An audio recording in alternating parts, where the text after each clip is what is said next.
जय हिंद। देखिए, भारत सरकार ने अभी इस्लामिक ऑर्गेनाइजेशन के जो कंट्री है 57 देश, उनके प्रस्ताव को ठुकरा दिया है।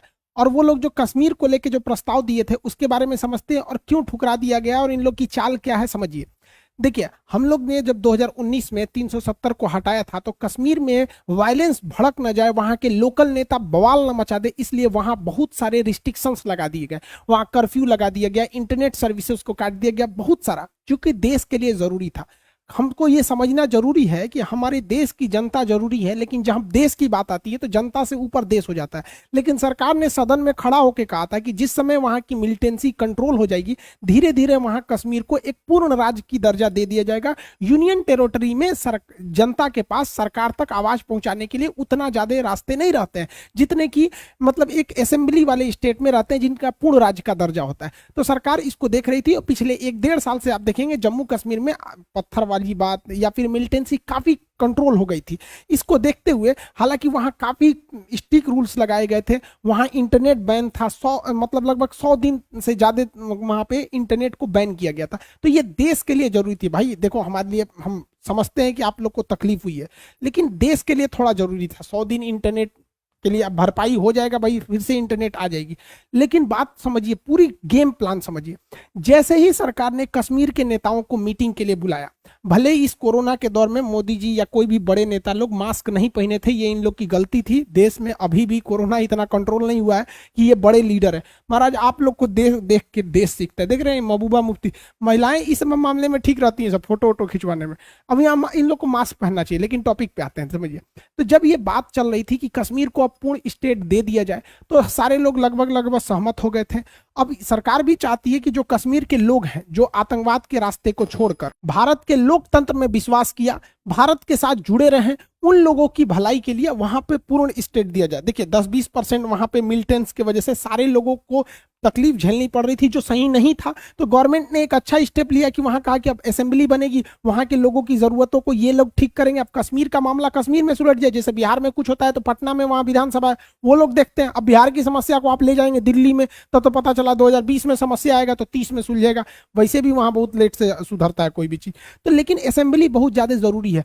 जैसे ही सरकार ने स्टेप लिया, इन इन लोगों को लगा कि भैया मेरी दुकान तो बंद हो जाएगी, क्योंकि अगर अंधेरा खत्म हो जाएगा तो इनका टॉर्च कैसे बिकेगा। ध्यान से समझिए, अगर कोई आपको अंधेरे से डरा रहा है, मतलब वो टॉर्च बेचना चाह रहा है। अगर कश्मीर में ये लोग नहीं चाहते हैं कि कश्मीर के लोग खुशहाल रहें, क्योंकि कश्मीर के लोग खुशहाल हो जाएंगे तो इन लोग की दुकानें बंद हो जाएंगी। जैसे कश्मीर की लोगों की बात भारत सरकार करने आई, इन लोगों ने बम फोड़ना चालू कर दिया। कश्मीर में वापस खुशहाली आने वाली थी तो कश्मीर के जम्मू एयरबेस पे इन लोगों ने एक चाइना में जो शादी ब्याह में जो घूमता है ना ड्रोन, इससे बम फोड़ दिया। हालांकि 2 सैनिक इंजर्ड हुए थे, बहुत ज्यादा क्षति नहीं हुआ था, लेकिन भारत के लिए सिक्योरिटी कंसर्न था। लेकिन इस हमले की वजह से कश्मीर के लोगों को जो उनका हक मिलने जा रहा था वो एटलीस्ट 6 महीना डिले हो गया। अब वहां के लोगों को लगता है कि ऐसा कि अब वो लोग आतंकवादियों को भर्ती करेंगे कि देखो कश्मीर में क्या हो रहा है। लेकिन वो जानबूझ के चाहते हैं कि कश्मीर में अशांति रहे ताकि उन लोग का दबदबा रहे। कश्मीर मुद्दा को लेकर ये जो है बकलोलवा चल गया organisation of Islamic countries, OIC के पास। इसकी स्थापना 1969 को हुई थी। ये लोग इजराइल को कंट्रोल करने के लिए 57 देशों ने मिलकर अपना एक संगठन बनाया था, लेकिन ये लोग अकेले इजराइल को वो अकेला है, कंट्रोल नहीं कर पाए। अब ये चला गया वहां पर, कहा गया कि कश्मीर के मुद्दा को सॉल्व कर दीजिए। अब खुद से जरा सोच के देखिए कि ये 57 देश मिलकर फिलिस्तीन में सीज फायर नहीं करा पाए, तो या क्या कश्मीर में ये लोग आके 370 को वापस ले आ पाएंगे? इनके कहने पर 300 कश्मीर इनके हिसाब से चलेगा? नहीं। ये अपने यहाँ केवल वोट की राजनीति करते हैं, इनके यहाँ दूसरा कोई मुद्दा नहीं चलता है। अब इस्लामिक ऑर्गेनाइजेशन के जितने देश हैं, वो इसका मुख्यालय मक्का में ये सऊदी अरब है। तो सऊदी अरब में इनका इन्फ्लुएंस थोड़ा सा ज्यादा है, तो इनको खुश करने के लिए इन लोगों ने एक स्टेटमेंट जारी कर दिया कि ये भारत पाकिस्तान के रिश्तों के बीच में मध्यस्थता करेंगे और कश्मीर के मुद्दों को सॉल्व करेंगे। मुसलमानों की इनको ज्यादा चिंता होती है, इन लोग को बहुत ज्यादा। अभी बताते हैं इनको कितना चिंता हो रही है। अब जरा ध्यान से समझिए। सबसे पहला बात कि कश्मीर मुद्दा में इन लोग को इंटरफेयर करना ही नहीं चाहिए, इससे पाकिस्तान को लॉस होगा। समझिए, 3-4 चीजों को ध्यान से समझिए। यूएन ने डिक्सन आयोग का गठन किया था। यूएन का डिक्सन आयोग ने कह दिया है कि पाकिस्तान और कश्मीर जो है ये इंडिया पाकिस्तान का इंटरनल मैटर है। तो भैया वो आप लोग को इंटरनल मैटर में क्या जरूरत है इंटरफेयर करने की? इंटरनेशनल कम्युनिटी को इंटरनल मैटर में नहीं करना है। दूसरा, यूएन की पीस कीपिंग फोर्स भारत में ऑलरेडी रहती है, वो श्रीनगर में भी उसका हेड ऑफिस है और इस्लामाबाद में भी है। तो यूएन देख रहा है तो ये अपने आप को यूएन से भी बड़ा समझने लगे हैं। और पाकिस्तान ने 1972 में जब वो ये बांग्लादेश हार गया था, पाकिस्तान कहता है कि हम कश्मीर वापस लेंगे। अरे बैल कहीं का, तुम्हारा बांग्लादेश चल गया, पूर्वी पाकिस्तान तुम्हारा ही था, चला गया। तो जब हम लोगों ने उसके 93,000 फौज को पकड़ लिए थे, ये लोग गजवाई हिंद करेंगे लोग साले, ये लोग अभी भारत को जीतेंगे, 93,000 फौज को हम लोग मार मार उसको गाय गोरू की तरह बांध के रखे थे लोग। तो जुल्फिकार अली भुट्टो के साथ समझौता हुआ शिमला एग्रीमेंट, जिसमें कहा गया कि हम आपके 93,000 फौज को छोड़ेंगे एक ही शर्त पे कि आप कभी भी कश्मीर मुद्दे को इंटरनेशनल लेवल पे न ले जाके बायलेटरल यानी द्विपक्षीय सुलझाएंगे। तो इसका मतलब ये शिमला समझौता का उल्लंघन है। तो शिमला समझौता में ही कहा गया था कि हम लोग की जो बाउंड्री बनाई गई है एक्चुअल कंट्रोल अभी तत्काल के लिए यही है, तो अगर आप इसको इंटरनेशनली उछालेंगे तो हम लोग इधर घुस जाएंगे। इसका मतलब पाकिस्तान न्योता दे रहा है कि हम शिमला समझौता तोड़ेंगे, इसे इंटरनेशनल मुद्दा पे ले जाके, तो आप ये बॉर्डर तोड़ के घुस जाइएगा अंदर, तो भारत के लिए क्या दिक्कत है, हम लोग तो इंतजार में बैठे हैं। भारतीय विदेश मंत्रालय ने भी इसका जवाब दिया है, कहा है कि ओआईसी यानी इस्लामिक ऑर्गेनाइजेशन की जो कंट्री है, ये दुनिया की सेकेंड लार्जेस्ट मतलब एक ये ऑर्गेनाइजेशन है, यूएनओ के बाद ये बहुत बड़ा ऑर्गेनाइजेशन है। इसे सोच समझ के अपने वक्तव्य को देना चाहिए। ये पाकिस्तान की इन्फ्लुएंस में आकर एक बायस्ड डिसीजन लिया है और एंटी इंडिया प्रोपोगेंडा का शिकार हो गया है। यहाँ के जितने देश हैं, ज्यादातर देश कश्मीर के इस ऊपर भारत से कभी खुलकर नहीं कहते हैं। ये भारत के पास आते हैं तो कश्मीर मुद्दा इनसे रहता ही नहीं है, चाहे वो मोदी जी की मुलाकात यूएई में हो, सऊदी अरब में हो, बहरीन, कतर, कहीं से भी हो, वो लोग के सामने ये मैटर ही नहीं रहता है। ईरान ने भी कभी कश्मीर के मैटर पे इंटरफेयर नहीं करता है। तो इन लोगों ने स्पष्ट कह दिया और इन्होंने भी कह दिया कि आपके कहने न कहने से कश्मीर में कुछ नहीं हो सकता है, कश्मीर में वही होगा जो भारत की संसद चाहेगी। और इस्लामिक ऑर्गेनाइजेशन और इस छर्रे को समझाने के लिए एक बात बता देते हैं कि भारत में पूरी दुनिया के 10% मुस्लिम रहते हैं और बहुत खुशहाल ढंग से रहते हैं। भारत में 14% मुस्लिम रहते हैं, जो संख्या में देखेंगे तो लगभग 20 करोड़ हो जाते हैं। इसके यहाँ 21 करोड़ मुस्लिम रहते हैं और भारत में 20 करोड़ मुस्लिम रहते हैं। हद बेवकूफी देखिए, दुनिया का ऐसा कोई पागल देश नहीं होगा जो अपने देश की जनसंख्या के बराबर किसी दूसरे देश की जनसंख्या का बोझ ले कि हम भी इनका ख्याल रखेंगे। तुम क्या ख्याल रखोगे रे बैल कहीं का। भारत में इन लोग का कहना है कि मुस्लिम में माइनॉरिटी में है, तो भैया यहाँ पे जैन माइनॉरिटी है, बौद्ध माइनॉरिटी है, ईसाई है, सब बहुत माइनॉरिटी के हैं यहाँ पे, किसी को कोई दिक्कत नहीं आता है। जबकि अगर आप देखिएगा इन रियलिटी तो इस्लाम सेकेंड मेजॉरिटी भी है। आप माइनॉरिटी कह सकते हैं कि ज्यादातर राज्यों में माइनॉरिटी है, तो पूर्वोत्तर में हिंदू धर्म भी वहां पे क्या चीज है, माइनॉरिटी है, बट वो सेकंड मेजॉरिटी भी है साथ साथ है। इसको क्या जरूरत है हम लोग के मैटर में इंटरफेयर करने की। हमारे यहाँ ऑलरेडी जो जहां है वो भी, कोई बिजनेस में है, कोई जॉब में है, सब अपने जगह पे सेटल है। ये ससुरा जानबूझ के इंटरफेयर करता है हम लोग के मैटर में। ये कहेगा कि कश्मीर में मुसलमान सुरक्षित नहीं है। पाकिस्तान के मुसलमानों का हाल देखिए, ये सिया सुन्नी के मस्जिद में बवाल हो जाता है, वो वहां बम फोड़ देगा, वो उसको बम फोड़ देगा। सोचिए, मस्जिद नमाज पढ़ने की जगह है, यहाँ बम फोड़ दिया जाता है और आए दिन आपको महीने में 1-2 फ्राइडे के दिन कहीं ना कहीं बम फोड़िए देगा। भारत में ऐसा नहीं है कि यहाँ पे सिया का भी मस्जिद है, अहले हदीस, बरेलवी, सुन्नी, 75 कैटेगरी की मस्जिदें हैं, जिसमें मन जाओ, कोई किसी दूसरे में बम नहीं फोड़ता है। ये हमारे देश की संस्कृति है। और ये वो लोग कहते हैं कि जिनके यहाँ सुरक्षित है मस्जिद, यहाँ पर देखिए इस बच्चे को क्या दोष है। इस छोटे से बच्चे पे एक बड़ा दया आती है।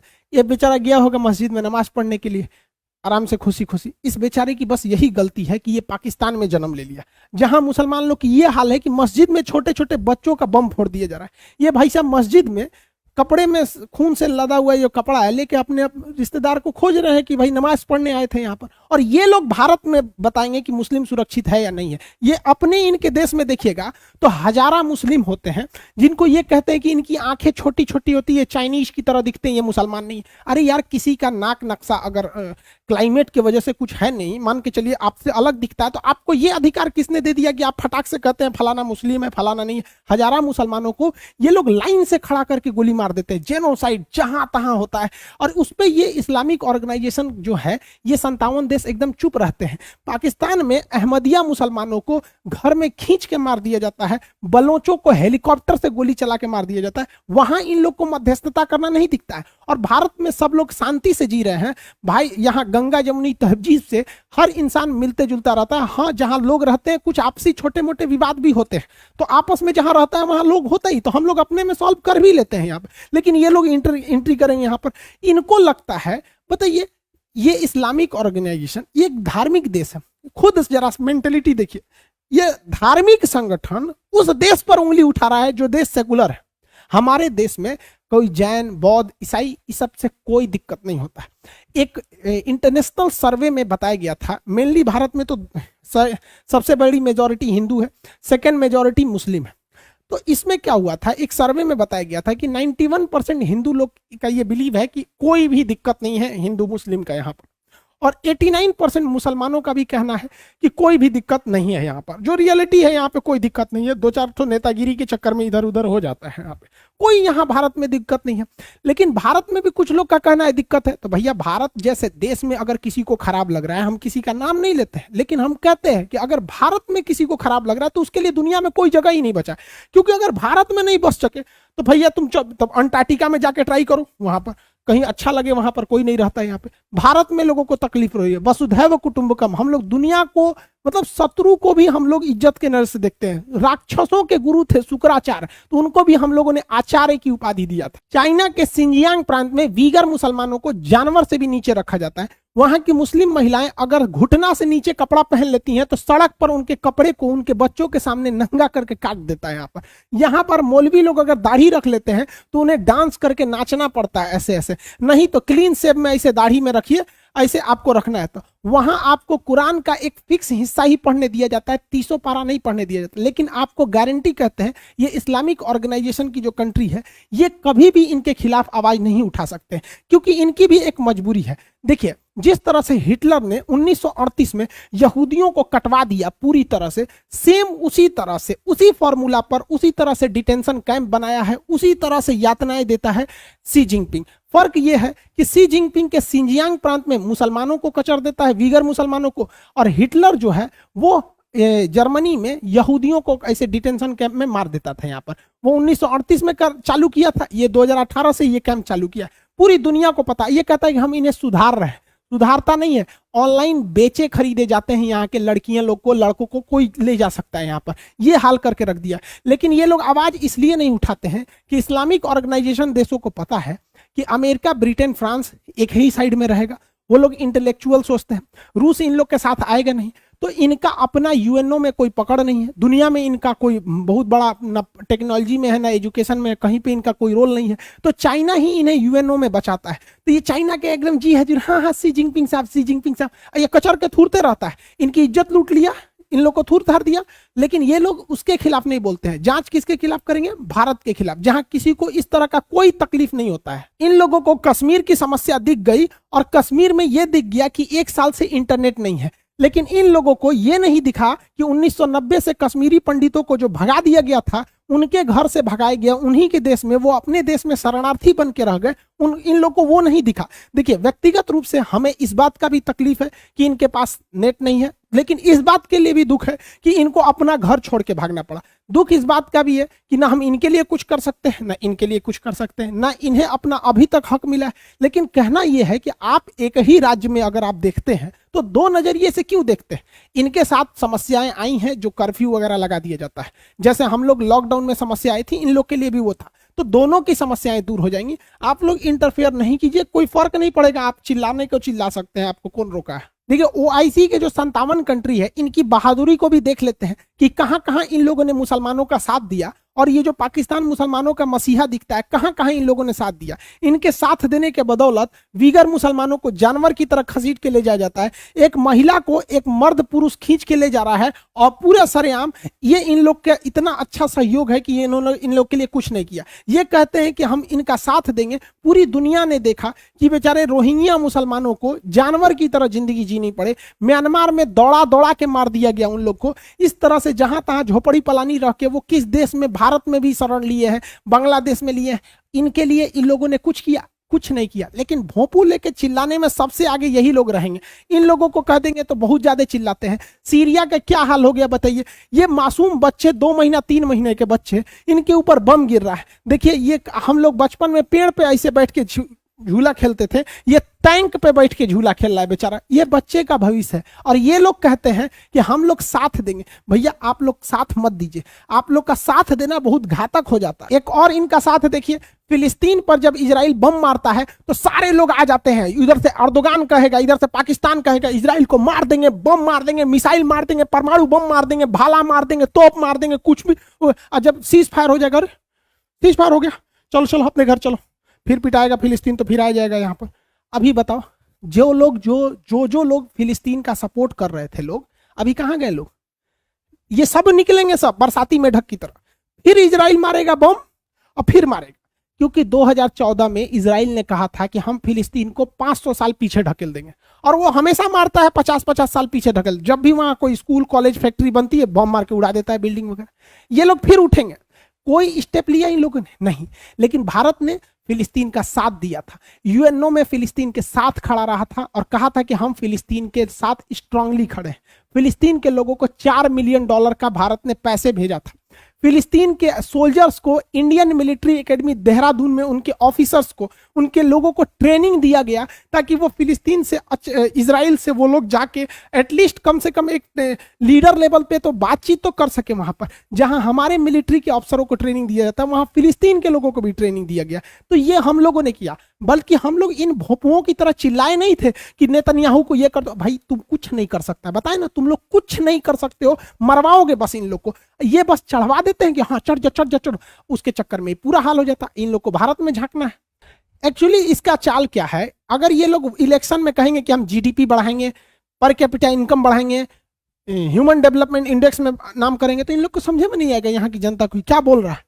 ये कहेगा हम कश्मीर को आजाद कराएंगे, तुरंत जनता इसको वोट डाल देगी, हाँ कश्मीर आजाद कराएगा। अरे भैया कश्मीर तुम कब लोगे? तुम उसको गोली छोड़ो ना। तुम्हारा अपना पूर्वी पाकिस्तान याद है कि नहीं? ससुर कोई क्या। देखिए आप पूरा गेम समझिए।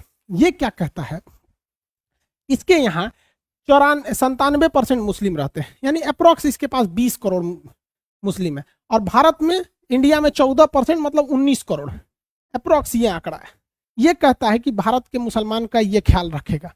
अरे बैल कहीं का, तुमको पता भी है 19 करोड़ लोगों को अगर ये 1 महीने का राशन भी देगा ना, 1000 रुपए का, तो इसका दिवालिया निकल जाएगा।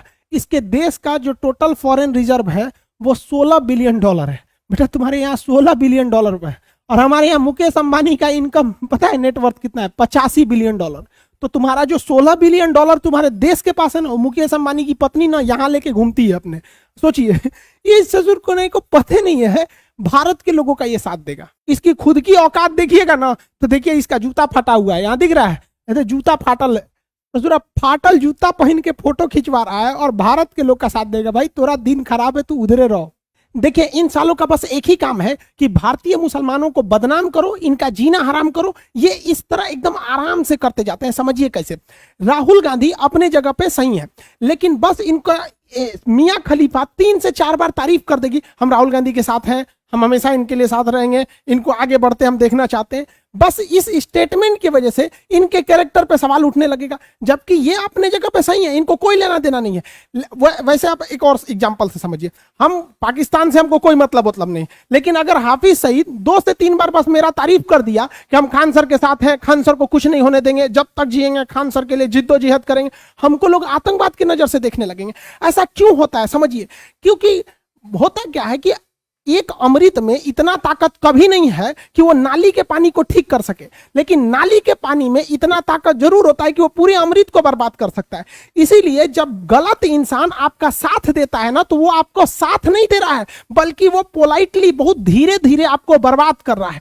तो ऐसे लोगों का साथ देना ही आपके लिए दुश्वारी हो जाती है। यही होता है भारतीय मुसलमान के साथ। ये साला पाकिस्तान वाला अपने फायदा के लिए दिन भर कहेगा हम भारतीय मुसलमानों के साथ हैं, हम कश्मीरियों के साथ हैं, हम उनके साथ जिद्दोजहद करेंगे, हमारे पास परमाणु बम है, मार देंगे, मुसलमानों को बचा के मारेंगे। अब आप बताओ कौन सा साला परमाणु बम को पता है कि आगे वाले का जाति धर्म क्या चीज है, हिंदू मुस्लिम जैन सिख ईसाई क्या है? लेकिन ये जरूर बोलेंगे। इससे क्या होगा, इन लोग की बदनामी हो जाएगी और ये कहेंगे हम तुम्हारे साथ खड़े रहते हैं। तो भैया इन लोगों को भी सोचना चाहिए, भारतीय मुसलमानों को, कि भाई इन लोग को समझाओ कि भाई हम जैसे हैं सही है, हमें कोई जरूरत रहेगी हम अपने हिसाब से अपनी गवर्नमेंट से मांग लेंगे। अब तुम लोग दे क्या सकते हो ससुर तुम्हारे पास है क्या कि जो देगा। ये बस बदनामी कर सकते हैं हम लोग की। ये अपने देश के चुनाव में बोलता है कि भारत के मुस्लिम इसके साथ है। अरे ससुरा जूता से मारा जाएगा, तोरा को समझ में नहीं आता है। इसको लगता है 2-4 को इसको टेलर दिखाना पड़ेगा। चलिए इसको दिखाते हैं हम लोग यहाँ पे। देख भाई, 1947 में जब देश आजाद हुआ तो अंग्रेजों ने कहा कि जिस राज्य को पाकिस्तान के साथ मिलना है या जिसे भारत के साथ मिलना है मिल जाए, स्वतंत्र रहना है तो रह जाए।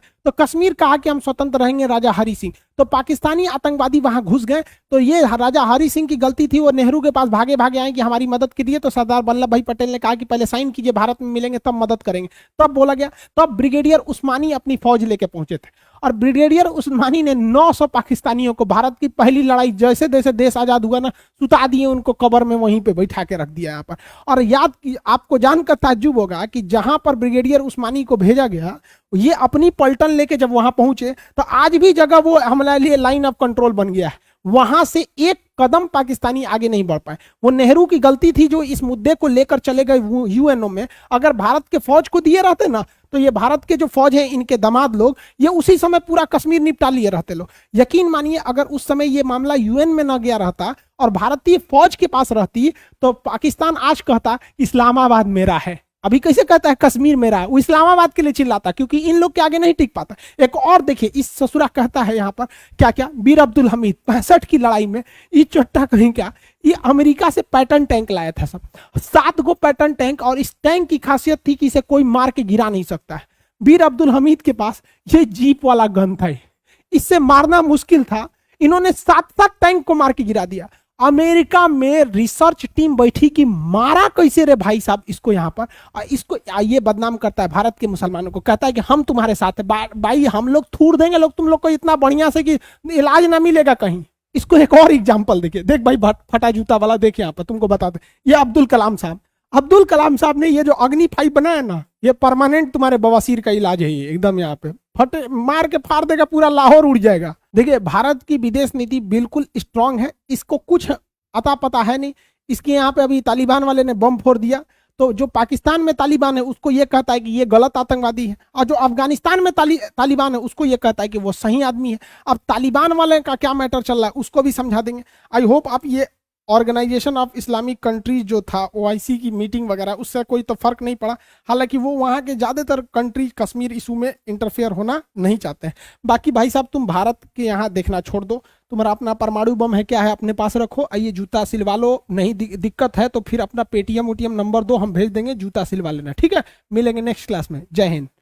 ठीक है।